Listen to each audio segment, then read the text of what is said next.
Why I always make mistakes. He often felt like his life was a string of perpetual errors, a never-ending cycle of missteps and regrets.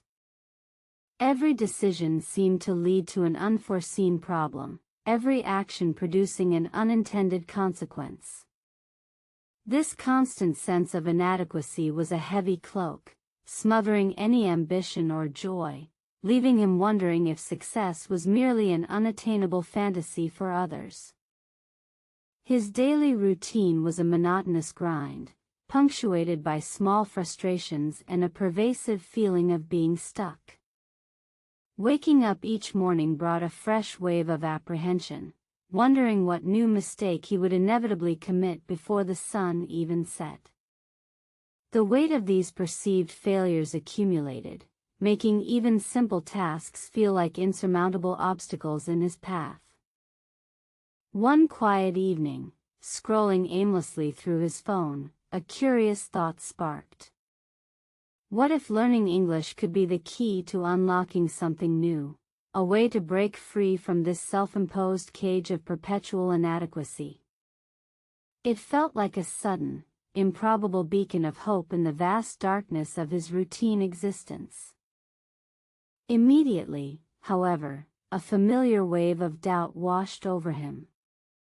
Why I always make mistakes, echoed an insistent voice inside his head. How could he possibly master a complex language when he struggled even with basic daily tasks? The idea seemed ludicrous, another grand plan destined to falter and add to his growing list of failures. This internal monologue was a constant companion, a nagging critic that undermined every aspiration. He saw himself as inherently flawed, predisposed to error, destined to remain stuck. The thought of English, with its intricate grammar and vast vocabulary, felt like scaling an impossible mountain when he couldn't even manage a small hill. He sat alone in his small apartment, the silence amplifying his self-deprecating thoughts.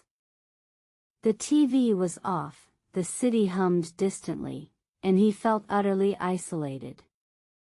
This profound solitude, surprisingly, birthed an unusual, almost comical, notion that began to take root in his mind, slowly pushing aside his habitual despair.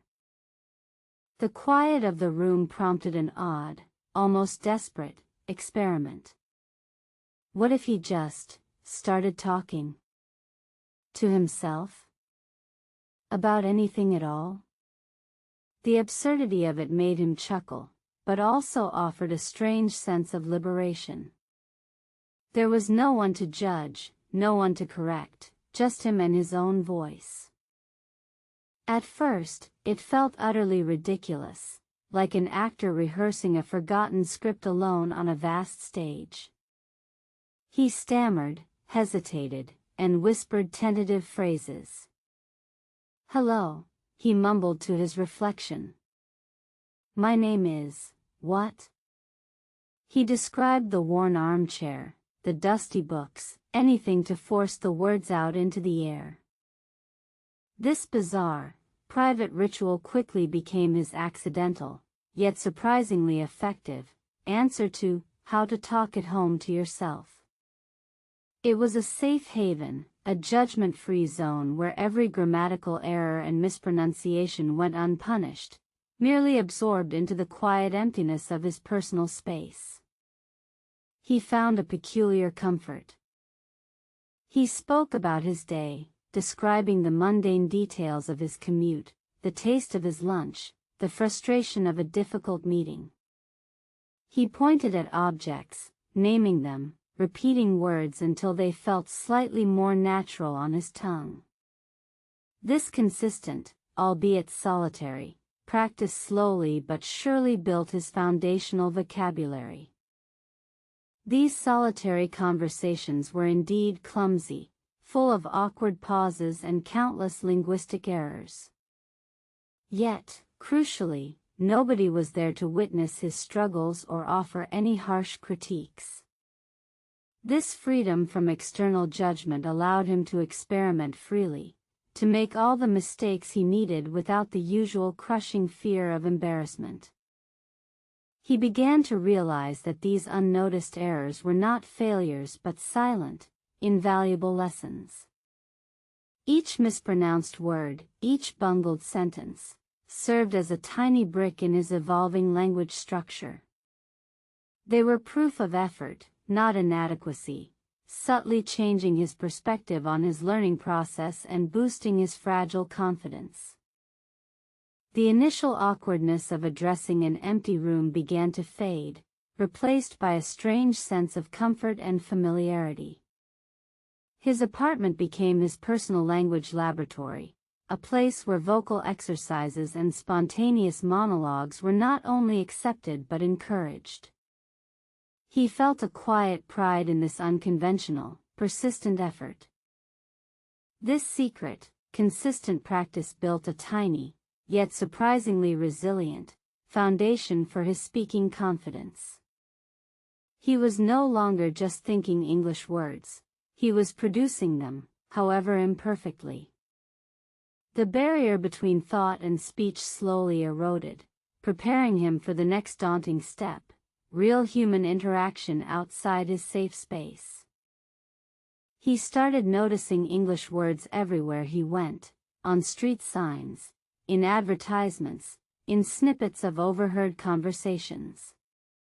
It was as if a new layer of the world had suddenly become visible to him, a new channel had opened. This pervasive awareness deepened his motivation to truly understand and participate. The formidable challenge of how to learn English now seemed less daunting, less like an impossible feat, especially after his self-talk experiments. He understood that learning was a continuous process, filled with incremental gains, not a single, grand achievement. He felt a quiet resolve building within him, fueling his persistence. He then understood the profound importance of immersing himself in the sounds of the language, realizing that simply speaking wouldn't be enough. He needed to internalize the rhythm, the intonation, the natural flow. Listening, he concluded, was not just passive reception but an active, crucial part of true comprehension. Why you must listen became his new, unwavering mantra. He devoured audiobooks during his commute, played English news channels while cooking, and watched foreign films without subtitles late into the night. He wasn't just hearing words, he was trying to absorb the very essence of how native speakers communicated naturally. He often struggled to grasp everything, entire conversations flying past him like swift currents. Yet, with persistent exposure, his ears slowly began to attune to the language's nuances, picking out familiar phrases, recognizing distinct accents. It was like gradually tuning a radio until the static cleared, revealing a clearer signal. There were countless moments of frustration, where confusion reigned supreme, and despair threatened to overwhelm his resolve. It felt like an endless, uphill battle against incomprehension. His brain often ached from the sheer effort of trying to process unfamiliar sounds and decipher meaning in rapid succession. During these particularly tough patches, a persistent whisper echoed in his mind, "Why you should not learn English." It was the voice of exhaustion, of the difficulty, questioning the very purpose of this arduous journey he had embarked upon, urging him to simply give up and return to comfortable familiarity. This thought arose from the sheer, overwhelming difficulty, the seemingly endless expanse of new vocabulary, the convoluted rules of complex grammar. Each step forward felt infinitesimally small, while the mountain ahead remained impossibly vast. He wondered if he was simply wasting precious time and energy on a futile endeavor. He questioned the immense effort, wondering if the elusive rewards truly outweighed the overwhelming struggle, the constant frustration. Perhaps his comfortable, familiar world, despite its limitations, was good enough. The temptation to abandon his pursuit and retreat to his linguistic comfort zone was incredibly strong at times. My daily day's struggle often included battling this insidious internal voice of discouragement. It wasn't just about English anymore. It was about conquering the self-doubt that plagued him in all areas of his life. Every day presented a new skirmish against the negative narratives he had internalized for so long. But then, he would recall his deeper motivation, the vivid images of new possibilities.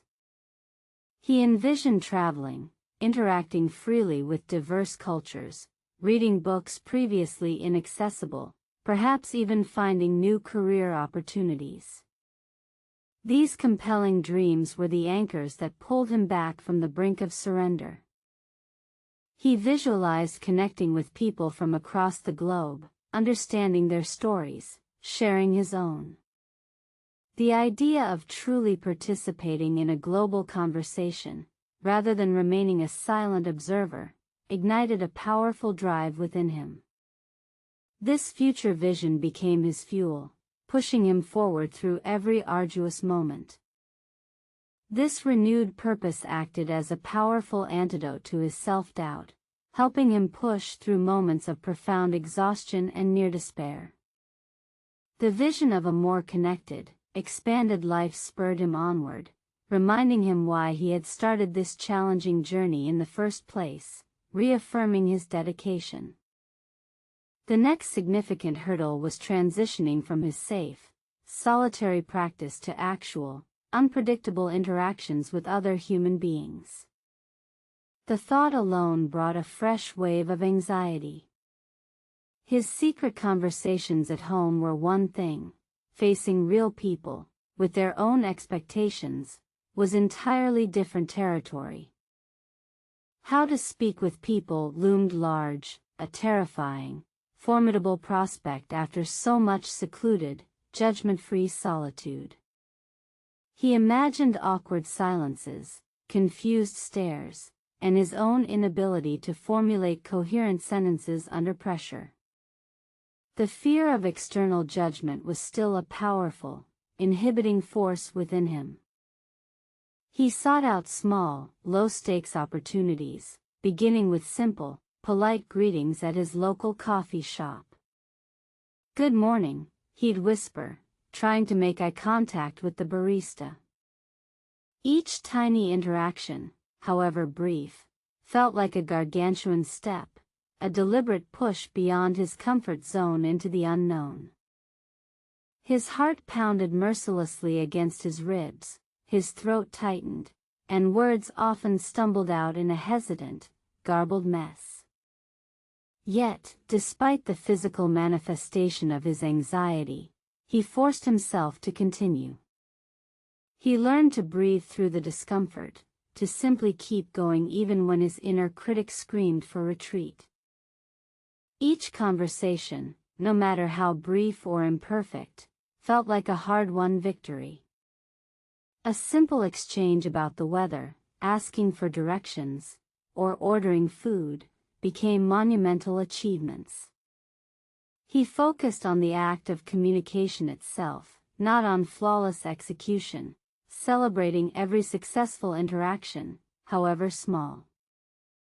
He slowly began to embrace the inevitable awkward silences, the occasional mispronunciations, and the unavoidable grammatical errors.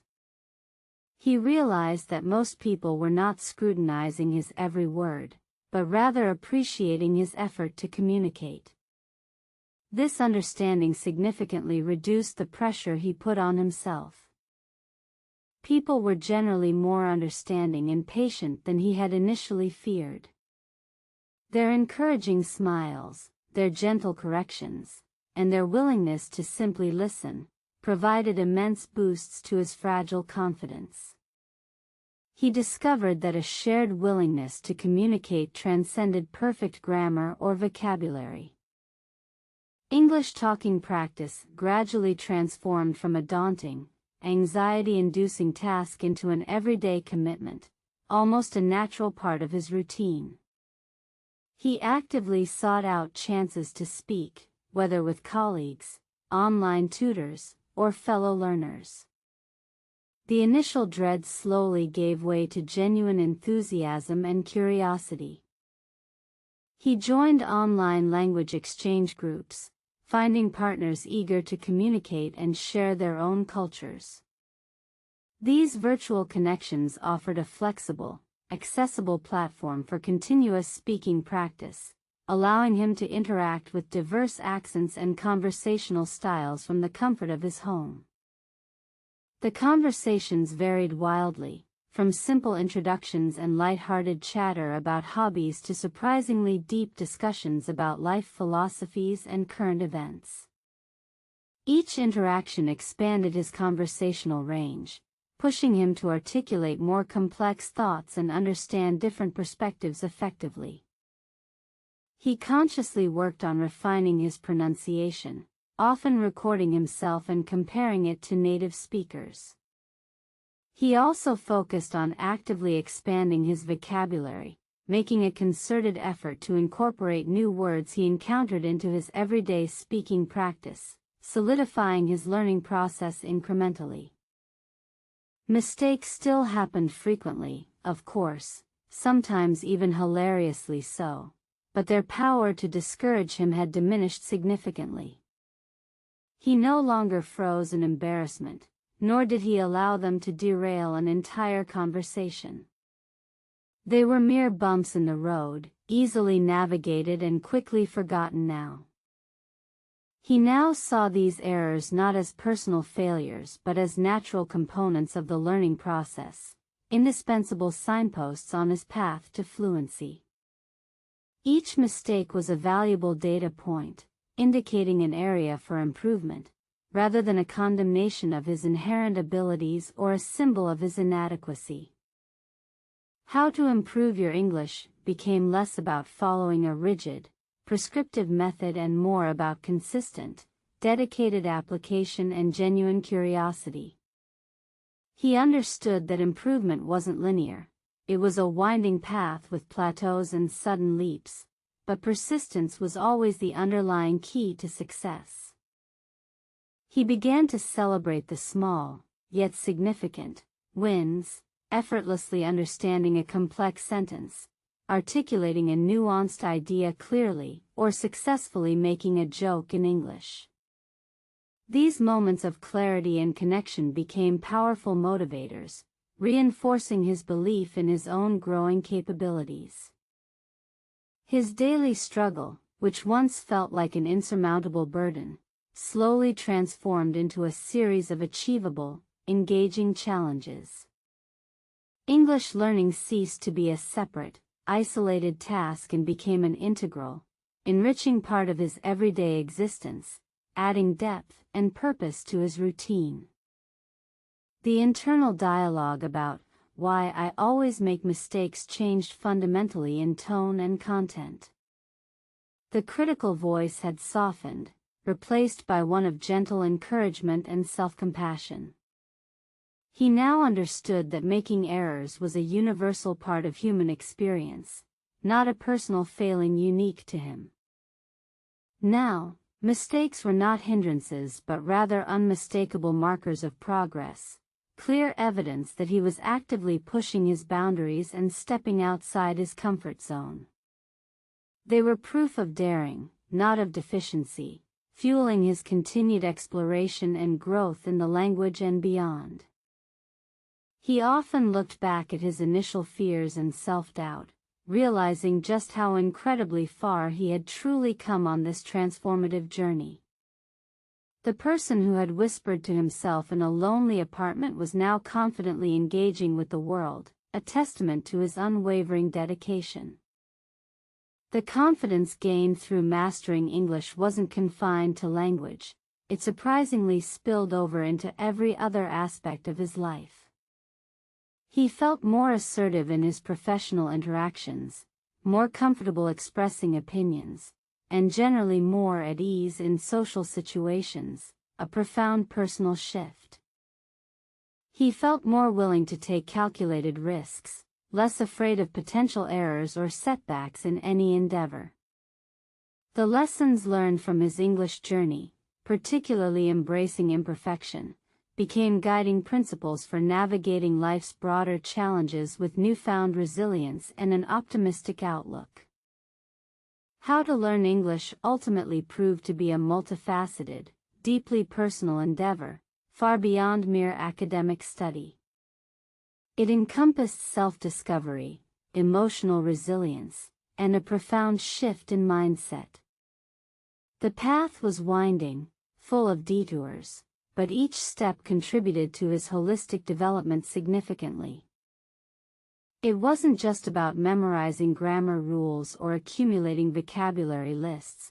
It was profoundly about overcoming deep-seated internal barriers and confronting long-held fears. English learning became a powerful metaphor for personal growth, challenging him to evolve in unexpected and meaningful ways. The consistent act of "why you must listen" helped him connect with the world more deeply, understanding diverse perspectives and intricate cultural nuances. He felt less isolated, more attuned to the global rhythm, as if his senses had been sharpened to perceive a richer, more vibrant reality around him. English talking practice wasn't just about speaking words. It unlocked his ability to genuinely share his thoughts, express his feelings, and articulate his unique experiences to a wider audience. He found his authentic voice, confident and clear, ready to engage in meaningful conversations globally. His daily struggle, once a source of endless frustration and despair, became a compelling story of resilience, unwavering persistence, and continuous personal growth. It transformed into a narrative of triumph over self-doubt, proving that consistent effort truly leads to profound change. Every hesitant step, every mispronounced word, every awkward but determined conversation, contributed incrementally to his remarkable transformation. These small, consistent efforts, often unnoticed by others, were the building blocks of his newfound confidence and linguistic proficiency, day by day. He had found his voice, not just literally in English, but metaphorically in understanding his own profound capacity to learn, to adapt, and to overcome. His journey was a living testament to the power of perseverance, turning perceived weaknesses into undeniable strengths, one word at a time.